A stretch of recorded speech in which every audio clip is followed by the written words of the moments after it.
আসসালামু আলাইকুম রহমতুল্লাহ। আমাদের রিসার্চ অবজেক্টিভ এবং থিওরি এই ২ টা বিষয়ে একটি ক্লাস নেয়ার কথা ছিল। আজকে যেহেতু ফেব্রুয়ারির ১০ তারিখে, কাল বাদে পরশু নির্বাচনের জন্য ইন্টারনেট স্লো থাকতে পারে। থাকাটাই স্বাভাবিক এবং অনেক জায়গায় শুনেছি ইন্টারনেট কিছুটা তুলনামূলক স্লো। আ যেহেতু ছুটির দিনে সবাই ইন্টারনেট ব্যবহার করে এবং এজন্য অনেকটাই স্লো থাকে বিভিন্ন জায়গায়। তো আজকের লাইভ ক্লাসে যদি কোনো ইন্টারাপশন থাকে, এজন্য আমি আপনাদেরকে আগে থেকেই একটি ভিডিও রেকর্ড করছি যেন আপনাদের সুবিধা হয়। পরবর্তীতে ক্লাসে কোনো সমস্যা হলে যেন অসুবিধা না হয়। রিসার্চ অবজেক্টিভ এবং থিওরি এই ২ টি বিষয়ে আপনাদের সাথে ডিটেইলসে কথা বলার কথা ছিল আমার। আপনি হয়তোবা ৩ টি গ্রুপের কোনো একটি গ্রুপের সদস্য আছেন। 1, 2 অথবা 3 ৩ টি গ্রুপের ৩ ধরনের ফোকাস এবং আপনারা জানেন যে আপনারা যে আর্টিকেলগুলো ডাউনলোড করে এতদিন আমাদেরকে জমা দিয়েছেন, সেগুলো সব আমরা বিভিন্ন ফোল্ডার করে সবগুলো জমা করেছি এবং জমা করার পরে যেটা দেখলাম সেটা হচ্ছে যে এখানে থিওরিটিক্যালি স্ক্যাটার্ড এবং মাল্টিপারপাস আর্টিকেলস। তাহলে পারপাস এবং স্ক্যাটার্ড বললাম, এটা বলার ভিত্তি কি? আমি যে বললাম এটি বলার ভিত্তি হচ্ছে রিসার্চ অবজেক্টিভ এবং থিওরি। তাহলে রিসার্চ অবজেক্টিভ আমাদেরকে কি, কি সিগন্যাল ওয়ার্ড দিয়ে চিনতে হবে এবং আপনি কিভাবে রিসার্চ অবজেক্টিভ দেখে কিছু আর্টিকেল রাখবেন এবং কিছু আর্টিকেল বাদ দিবেন অ্যাকর্ডিং টু ইওর অবজেক্টিভ এবং থিওরির সাহায্যে আপনি কিভাবে বুঝতে পারবেন যে এটি আপনার যেই ভেরিয়েবলগুলোকে আপনি সন্নিবেশিত করেছেন তা ঠিক আছে কিনা। তো সেই বিষয়ে আলোচনা করতে গেলে আমি আপনাদেরকে শুরুতেই বলছি, এরকম একটি সফটওয়্যার আপনার লাগবে। এটি হচ্ছে মেন্ডেলি রেফারেন্স ম্যানেজার। হ্যাঁ, এটার ইন্টারফেসটা দেখতে এরকম। আপনি দেখছেন যে এখানে অনেক আর্টিকেল লিখা আছে। আমি যদি এখানে ক্লিক করি তাহলে পিডিএফ ওপেন হবে এবং এটি আমার পার্সোনাল কালেকশন বা পার্সোনাল বিবলিওগ্রাফিক আর্কাইভ থেকে এটি ওপেন হয়েছে। তাহলে এই আর্টিকেলগুলো আমি সংগ্রহ করেছি এবং আমার মেন্ডেলিতে আমি আপলোড করেছি। যাই হোক, এখন আমি আপনাদেরকে বলব আপনার যে আর্টিকেলগুলো আপলোড করেছেন, সেই আর্টিকেলগুলো নিশ্চয়ই একটি ফোল্ডারে আপনি রেখেছেন। সেই ফোল্ডারে আপনি কিভাবে এটি করবেন? ধরুন আপনি এখানে ফাইলসে যাবেন। আশা করি দেখতে পাচ্ছেন সবাই। ফাইলসে যাবেন, গিয়ে ওয়াচ ফোল্ডারে ক্লিক করবেন। যখন ওয়াচ ফোল্ডারে ক্লিক করবেন তখন choose a folder to watch. এরপরে আপনি এখানে ক্লিক করবেন এবং আপনি সেখানে দেখিয়ে দিবেন। ধরেন আপনি এই ফোল্ডারটি চিহ্নিত করে দিলেন, দিয়ে এখানে ওপেনে ক্লিক করবেন। ওপেনে ক্লিক করলে সাথে ওই ফোল্ডারে পাস্ট এবং ফিউচার, অতীতে এবং ভবিষ্যতে যত আর্টিকেল আপনি ডাউনলোড করেছেন বা করবেন সবগুলো ক্যাপচার করে ফেলবে মেন্ডেলি এবং ক্যাপচার করে এখানে নিয়ে আসবে এবং ফিউচারে আরও যত আর্টিকেল ডাউনলোড করবেন সবগুলো এখানে নিয়ে আসবেন। এটা আমাদের কি কাজে লাগবে এটা একটু পরে আমি আপনাদেরকে বলছি। চলুন এবার তাহলে আমরা রিসার্চ অবজেক্টিভ সম্পর্কে একটু জানি।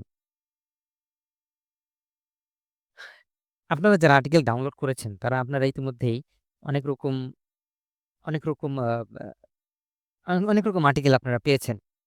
হ্যাঁ? একেকটি আর্টিকেলে রিসার্চ অবজেক্টিভ বা রিসার্চ কোয়েশ্চেন, রিসার্চ হাইপোথিসিস এগুলো ভিন্ন, ভিন্ন শব্দে লেখা থাকে।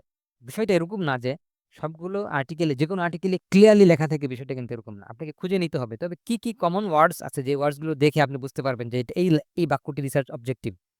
রিসার্চ অবজেক্টিভ জানলে আমাদের কি লাভ? রিসার্চ অবজেক্টিভ জানলে আপনার লিটারেচার রিভিউটি সঠিক হবে। কোনো সময় আপনাকে এরকম টেবল তৈরি করতে হবে। সুপারভাইজার অথবা জিজ্ঞাসা করতে পারে যে লিটারেচার রিভিউর একটা টেবল বানিয়ে দাও। জাস্ট পরীক্ষা করার জন্য যে আপনি আদৌ পড়েন কিনা। অর্থাৎ একটি আর্টিকেলের মাইক্রো পার্টস বা ক্ষুদ্র, ক্ষুদ্র অংশগুলোকে অধ্যয়ন করার মতো, স্টাডি করার মতো এবং বোঝার মতো ক্যাপাসিটি আছে কিনা তা এই টেবিল দেখলেই বোঝা যায়। এই টেবিলটিকে একটু বড় করছি যেন আপনারা দেখতে পারেন। বাম দিক থেকে ডান দিকে যাচ্ছি। ১ম কলামে দেখুন অথর অ্যান্ড ইয়ার, এরপরে হচ্ছে title of the article, article type, country of study, research objective. এই যে রিসার্চ অবজেক্টিভ এখানে লিখা আছে, এই রিসার্চ অবজেক্টিভ আর্টিকেলের মধ্যে কিভাবে লিখা থাকবে সেটা কিন্তু আমরা নিজেরাও জানি না। কারণ একেকজন লেখক একেকভাবে এক্সপ্রেস করে বা প্রকাশ করে। আচ্ছা, তাহলে আমরা কিছু ওয়ার্ডস দেখি, যে ওয়ার্ডস গুলো দেখে আমরা বুঝতে পারবো যে এই বাক্যে, এই সেন্টেন্সে রিসার্চ অবজেক্টিভ লিখা হয়েছে। যেমন ধরুন, "The objective of the study is to" এভাবে যদি লেখা থাকে তাহলে ক্লিয়ারলি আমরা বুঝতে পারছি যে এটি হচ্ছে অবজেক্টিভ। অথবা "The study aims", এই স্টাডি এইম শব্দ দিয়েই পারপাস বোঝায় বা অবজেক্টিভ বোঝায়। The purpose of the study যদি থাকে তাহলে তো আপনি এমনিতেই বুঝে যাচ্ছেন। দি রিসার্চ সিক্স, বুঝে যাচ্ছেন। দি study intense, okay. The this paper attempts, এটাও পারপাস বা objective, the main goal, objective of the study যদি এভাবে থাকে সেটাও। চলুন আমরা মেন্ডেলি দিয়ে একটু বোঝার চেষ্টা করি এই ওয়ার্ডগুলো কোথায় আছে। ধরুন আমি একটি আর্টিকেল ওপেন করেছি, এই আর্টিকেলে কোথায় অবজেক্টিভ কোথায় আছে? তাহলে আমরা ইন্ট্রোডাকশন পড়তে পারি, লিটারেচার রিভিউ পড়তে পারি। ফরচুনেটলি এখানে স্পষ্ট দেয়া আছে, কিন্তু অনেক আর্টিকেলে কিন্তু দেয়া থাকে না। তাহলে আমরা কাজ করতে পারি, আমরা এখানে দেখতে পারি, যদি এখানে সার্চ করি, এইম লিখে যদি সার্চ করি, তাহলে আমরা দেখতে পাচ্ছি দি study aimed to investigate. Okay, the study aimed to investigate the influence of generative AI, specifically ChatGPT-3, on creative performance during team-based brainstorming activities. তাহলে আমরা এখানে বুঝতে পারছি যেহেতু এটা ডিসকাশন, এই জন্য পাস্ট টেন্সে লেখা হয়েছে। পাস্ট টেন্সে লেখা হয়েছে দি study aim to investigate the influence of generative AI. এবার চলুন আমরা রিসার্চ কোয়েশ্চেনে গিয়ে দেখি। রিসার্চ কোয়েশ্চেনের মধ্যে কি লেখা আছে? What are the effects of generative AI on team creativity in terms of fluency, flexibility, originality and elaboration. এই সেন্টেন্সগুলো দেখে আমরা বুঝতে পারি যে এই আর্টিকেলের রিসার্চ অবজেক্টিভ কি। আচ্ছা, আরেকটু যে example, the study aims to examine, যদি ফুল সেন্টেন্স আপনি দেখতে চান তাহলে দি study aims to examine the impact of online learning on students academic performance. এরকম সেন্টেন্স থাকলে আপনি সহজেই বুঝে যাবেন যে এটি হচ্ছে রিসার্চ অবজেক্টিভ। আবার রিসার্চ কোয়েশ্চেন, কি কি ওয়ার্ডস আছে যেগুলোকে রিসার্চ কোয়েশ্চেন বলা হয়? আমরা জানি যে মোটা দাগে রিসার্চ অবজেক্টিভ, রিসার্চ কোয়েশ্চেন এবং হাইপোথিসিস কাছাকাছি, তবে একটু শাব্দিক ভিন্নতা থাকলেও এগুলোর উদ্দেশ্য একই রকম। The study the following research questions guide this study. তাহলে এখানে রিসার্চ কোয়েশ্চেন শব্দটি লেখা আছে। The study seeks to answer to what extent, how does, what is the relationship between, does X influence Y, what factors affect. তাহলে এগুলো হচ্ছে interrogative সেন্টেন্সের লক্ষণ। যে লক্ষণগুলো দেখলে আমরা বুঝতে পারবো যে এগুলো ইন্টারগেটিভ সেন্টেন্স, প্রশ্নবোধক বাক্য। আবার অনেক সময় অ্যাসার্টিভ সেন্টেন্সের মধ্যেও রিসার্চ কোয়েশ্চেন লেখা থাকতে পারে। তাহলে এই কমন ফ্রেজ বা ওয়ার্ডসগুলো দেখে আমরা বুঝতে পারবো। এগুলো আমরা মেন্ডেলিতে যে কোনো আর্টিকেল পড়ে যদি আমরা অস্পষ্টতার মধ্যে থাকি, যে একদম ক্লিয়ারলি লেখা নাই, তাহলে আমরা মেন্ডেলি ব্যবহার করে সেটা সহজে চিহ্নিত করতে পারবো যে পুরো আর্টিকেল আমাদের সময় বাঁচবে, পুরো আর্টিকেলের কোন প্যারাগ্রাফে রিসার্চ অবজেক্টিভ বলা আছে। রিসার্চ অবজেক্টিভ যতক্ষণ পর্যন্ত আমরা ধরতে না পারবো একটি আর্টিকেল, ততক্ষণ পর্যন্ত আমরা বুঝতে পারবো না যে আমরা কি পড়ছি, কেন পড়ছি, এটা আমরা বুঝতে পারবো না। কোয়ান্টিটেটিভ রিসার্চে প্রায়শই হাইপোথিসিস থাকে। তাহলে কোয়ান্টিটেটিভ রিসার্চের হাইপোথিসিসগুলো কিভাবে লেখা থাকে, কি শব্দে লেখা থাকে, সেগুলো আমরা দেখতে পারি। এই যে সিগনিফিকেন্ট রিলেশনশিপ, এটা হচ্ছে হাইপোথিসিস 1, এটা হচ্ছে নাল হাইপোথিসিস।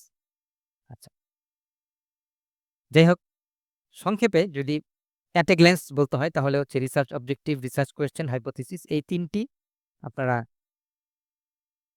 এই শব্দগুলো দিয়ে মোটামুটি আপনি পেয়ে যাবেন। যদি মেন্ডেলিতে আপনি সার্চ করেন, কোন একটা আর্টিকেলের পিডিএফ ওপেন করে যদি সার্চ করেন, তাহলে আপনি মোটামুটি পেয়ে যাবেন। এতক্ষণ বললাম যে রিসার্চ অবজেক্টিভ আমরা কিভাবে খুঁজে পাবো, এটা পেলে কি সুবিধা হবে? পেলে সুবিধা হবে যে আপনি তখন হোমোজেনাস আর্টিকেলগুলো ডাউনলোড করতে পারবেন। হোমোজেনাস আর্টিকেল ডাউনলোড করতে পারবেন। একটি ডাউনলোডের মধ্যে কখনো কখনো বৈচিত্র্যপূর্ণ আর্টিকেল ডাউনলোড হয়ে যায়, সেটা ঠেকানোর জন্যই মূলত এটা আপনাকে শিখতে হবে। আপনারা যদি journal of creative writing open করেন, তাহলে এই আর্টিকেলটি অর্থাৎ ভলিউম 9 ইস্যু 4, ভলিউম 9 ইস্যু 4-এ যদি আপনারা আসেন, তাহলে এই আর্টিকেলটি পাবেন। এই আর্টিকেলটি একটি সিস্টেমেটিক লিটারেচার রিভিউ। যদি আপনারা ফুল অ্যাবস্ট্রাক্টটি পড়েন, তাহলে দেখবেন এটি হচ্ছে একটি সিস্টেমেটিক লিটারেচার রিভিউ। কোথাও লেখা আছে কিনা আমি দেখতে চাচ্ছি। Control F, systematic analysis. হ্যাঁ, তাহলে এই systematic analysis of interdisciplinary qualitative and mixed method studies, এটা দেখে বোঝা যাচ্ছে যে এটা একটি সিস্টেমেটিক লিটারেচার রিভিউ। আমরা পিডিএফ ওপেন করি।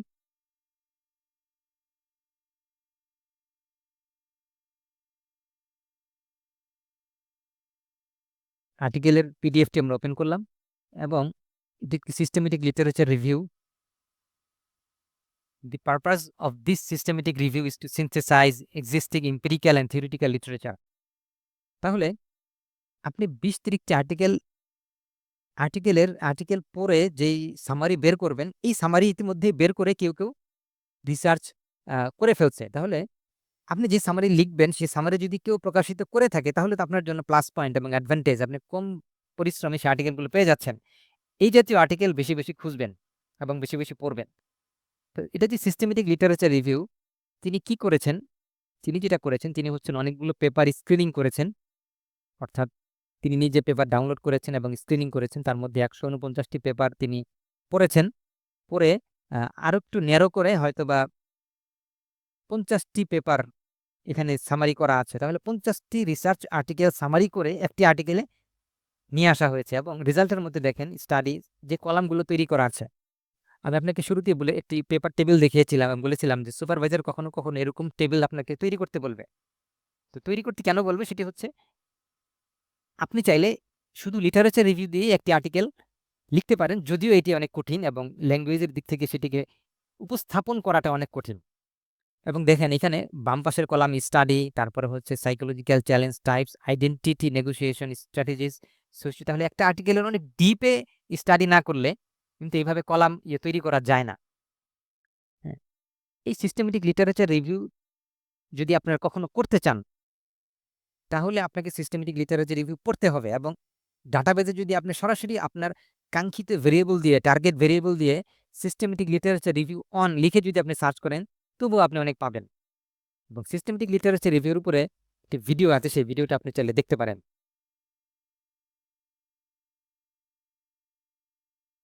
সিস্টেমেটিক লিটারেচার রিভিউর উপরে আপনি এই ভিডিওটি দেখতে পারেন। এই ভিডিওটি দেখতে পারেন।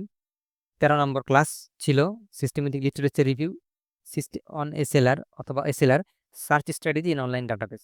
তাহলে আপনি সার্চ করবেন কিভাবে? সিস্টেমেটিক লিটারেচার রিভিউ আপনি কিভাবে সার্চ করে বের করবেন এবং সেটা কিভাবে আবার পড়বেন অথবা আপনি কিভাবে নিজে লিখবেন বা কিভাবে আপনি বুলিয়ান সার্চ করবেন, এই বিষয়ে বিস্তারিত এই ভিডিওতে আমি আগে উপস্থাপন করেছিলাম। সেটি সময় পেলে দেখতে পারেন অথবা আমরা হোয়াটসঅ্যাপ গ্রুপে সেগুলো নিয়ে বিস্তারিত ডিসকাস করব। এতক্ষণ আমরা বললাম রিসার্চ অবজেক্টিভ নিয়ে। এবার আমরা একটু থিওরি নিয়ে কথা বলব। কারণ আমাদের আজকের ক্লাসে থিওরিটিক্যাল ডিসকাশন নিয়ে বিস্তারিত আলোচনা হওয়ার কথা আছে। থিওরি হচ্ছে, থিওরি কিন্তু ফিলোসফিক্যাল থিওরি না, বরং রিসার্চের থিওরি হচ্ছে structured explanation of why and how phenomena occurs. অর্থাৎ কোন একটা ঘটনা বা বিষয় যে ঘটে বা হয় সেটা কেন হয়, কিভাবে হয় এবং কি, কি কনসেপ্ট রয়েছে এর পিছনে। অর্থাৎ কি, কি কনসেপ্টের আলোকে একজন গবেষক গবেষণা করবেন সেই বিষয়গুলো এখানে লেওয়া থাকে। তাহলে একটা থিওরির ৩ টা মেইন অংশ থাকে, ৩ টা কোর থিংস থাকে। একটা হচ্ছে নেমস অফ কি কনসেপ্টস, কি কনসেপ্ট বা মৌলিক পরিভাষাগুলো থাকতে হবে। এগুলোর মধ্যে রিলেশনশিপ কি, অর্থাৎ কনসেপ্টগুলো শুধুমাত্র লেখাই থিওরি না, বরং এগুলোর মধ্যে রিলেশনশিপ কি সেটাও আপনাকে দেখাতে হবে। এবং হচ্ছে এই থিওরির আলোকে আপনি কি প্রেডিক্ট করতেছেন, মানে বাস্তবে কি হতে পারে সেগুলো। যেমন human capital theory, education skills productivity অথবা ইনকাম, এই যে এগুলো, এই কনসেপ্টগুলোর আলোকে হিউম্যান ক্যাপিটাল থিওরি এক্সপ্লেন করা হয়। হ্যাঁ, এবং আপনারা এই বাক্যটি পড়েন, এডুকেশন ইনক্রিজেস স্কিল এবং স্কিলের কারণে প্রোডাক্টিভিটি বৃদ্ধি পায়, প্রোডাক্টিভিটি বৃদ্ধি পেলে ইনকাম বৃদ্ধি পায়। এই যে চেইন বা একটার সঙ্গে আরেকটা ইম্প্যাক্ট। এরপরে আমরা থিওরি কিভাবে বুঝতে পারবো যে এখানে একটা থিওরিটিক্যাল সেন্টেন্স আছে অথবা এখানে এমন একটি সেন্টেন্স আছে আর্টিকেলে, যে আর্টিকেল, যে সেন্টেন্স দিয়ে এই আর্টিকেলের থিওরিটা এক্সপ্লেন করতেছে বা বোঝা যাচ্ছে। যদি আমরা দেখি যে দিস স্টাডি গ্রাউন্ডেড ইন বা this study is informed by drawing on বলে একটা থিওরির নাম যদি থাকে, বেসড অন এটা থাকার পরে যদি থিওরি থাকে বা থিওরির নেম যদি থাকে, ফ্রম দি পার্সপেক্টিভ অফ বলে একটা থিওরি থাকে, আন্ডারপিনড বাই বা অ্যাঙ্কর্ড ইন অ্যাডপ্টিং, এই জাতীয় এক্সাম্পল থাকলে, এই জাতীয় ওয়ার্ডস থাকলে আমরা বুঝতে পারবো যে এই বাক্যে একটি থিওরি বলা আছে। এরপর আমরা যখন আর্টিকেলগুলো যখন আমরা সার্চ করব, সার্চ করে পড়ার সময় আমরা থিওরি ফোকাসড আর্টিকেলগুলোকে আমরা হোমোজেনাস আর্টিকেলগুলো ইন টার্মস অফ আপনার কাছাকাছি রিসার্চ অবজেক্টিভ এবং থিওরি, এগুলোর মাধ্যমে আমরা আরো ন্যারো করব, আমাদের সার্চকে আরো ন্যারো করতে পারবো। আমি আজকের এই সেশনের শেষের দিকে বলবো যে ম্যাক্রো কিওয়ার্ড থেকে কিভাবে আমরা মাইক্রো কিওয়ার্ডে যাব। এটা কিন্তু রিসার্চ অবজেক্টিভ এবং এই থিওরি আমাদের হেল্প করবে, গাইড করবে। একটি বাক্য আমরা দেখি, drawing on social cognitive theory this study examines students learning motivation. তাহলে আমরা যদি, যে ব্যক্তি লার্নিং মোটিভেশন নিয়ে কাজ করবেন তিনি যদি এই সোশ্যাল কগনিটিভ থিওরিটাকে পড়েন তাহলে কিন্তু তার জন্য ভালো হবে। এবং এই থিওরির আলোকে কিন্তু আমরা এক্সপ্লেন করতে পারি লার্নিং মোটিভেশনকে। অন্য আরেকজন রিসার্চার হয়তো বা অন্য আরেকটি থিওরিটিক্যাল ফ্রেমওয়ার্ক দিয়ে থিওরি দিয়ে এই লার্নিং মোটিভেশনকে এক্সপ্লেন করবেন। আচ্ছা, তাহলে আমরা বলতে পারি যে থিওরি হচ্ছে এক প্রকার লেন্সের মতো। থিওরি হচ্ছে এক প্রকার লেন্সের মতো, যে লেন্স দিয়ে আপনি কোনো একটা ফেনোমেনাকে পর্যবেক্ষণ করবেন, এক্সপ্লেন করবেন। তাহলে যদি লার্নিং মোটিভেশন নিয়ে কাজ করতে চান তাহলে আপনার লেন্স লাগবে। কোন লেন্সের আলোকে বা কোন থিওরির আলোকে আপনি করবেন? সাপোজ সোশ্যাল কগনিটিভ থিওরি দিয়ে আপনি লার্নিং মোটিভেশনকে এক্সপ্লেন করতেছেন। আপনি অন্য থিওরি দিয়েও সেম ভেরিয়েবলকে বা সেম কনসেপ্টকে আপনি এক্সপ্লেন করতে পারেন। এখন একেক থিওরির কিন্তু কিছু কমন ওয়ার্ডস আছে, যে ওয়ার্ডসগুলো দেখে বোঝা যায় যে এটা হচ্ছে ওই থিওরির আন্ডারে চলে গেছে। তাহলে থিওরিটিক্যাল ডেপথ আপনার লাগবে। কোন একটা থিওরির উপর যখন আপনি পড়তে অনেক পড়ে ফেলবেন, তখন আপনি শব্দ দেখলে বুঝতে পারবেন যে এটা হচ্ছে ওই থিওরি কাভার করতেছে বা ওই থিওরিটিক্যাল ওয়ার্ড। যেমন prior knowledge, active learning, scaffolding, এগুলো হচ্ছে সব কনস্ট্রাকটিভিজমের ওয়ার্ড। অথবা সেলফ এফিকেসি যদি এরকম শব্দ দেখেন তাহলে এটা হচ্ছে কগনিটিভ সোশ্যাল কগনিটিভ থিওরি বা হিউম্যান ক্যাপিটাল থিওরি রিলেটেড। এই শব্দগুলো, এই ভোকাবুলারিগুলো বেশি প্রচলিত। এভাবে যখন কেউ অনেক পড়ে ফেলে, অনেক পড়ে, তখন পড়তে ওই থিওরিতে কারা কারা এক্সপার্ট ছিলেন এবং কি কি কনসেপ্ট বা কি কি কিওয়ার্ড দিয়ে একটা থিওরি কাভার করতেছে সেটাও সম্পর্কে তিনি জেনে যান। এখন থিওরি ছাড়া কি লিটারেচার রিভিউ কমপ্লিট হয়? হ্যাঁ, আমরা অনেক সময় লিটারেচার রিভিউকে লাইব্রেরি রিপোর্ট বানিয়ে ফেলি। হ্যাঁ, আর লাইব্রেরি রিপোর্ট না, লিটারেচার আর্টিকেলের মধ্যে লিটারেচার রিভিউ কিন্তু অনেক সায়েন্টিফিক লিটারেচার রিভিউ, এবং এর দ্বারা অনেক নলেজ করা হয়, নলেজ গ্যাপ বের করা হয় বা নলেজ উপস্থাপন করা হয়। আচ্ছা, হোয়াট ডু ইউ নো? আমরা কি জানি এই সম্পর্কে? থিওরির কাজ হচ্ছে আমরা যখন লিটারেচার রিভিউ করি তখন থিওরি যদি জানা থাকে তাহলে আমরা এক্সপ্লেন করতে পারবো আমরা কি জানি এই সম্পর্কে। Why do you know it? আমরা কিভাবে জানতে পারি বা কেন জানি? What do you still not understand? আমরা এখনো কি বুঝতে পারতেছি না। তাহলে ওই থিওরি দিয়ে এক্সপ্লেন করে আমরা বলবো যে আমরা কি বুঝতে পারতেছি না এখনো। ওই যেটা বুঝতে পারছি না সেটাই আমরা রিসার্চ করে বের করব। তাহলে আমরা এখন দেখি যে কেন লিটারেচার রিভিউ থিওরি ছাড়া ইনকমপ্লিট।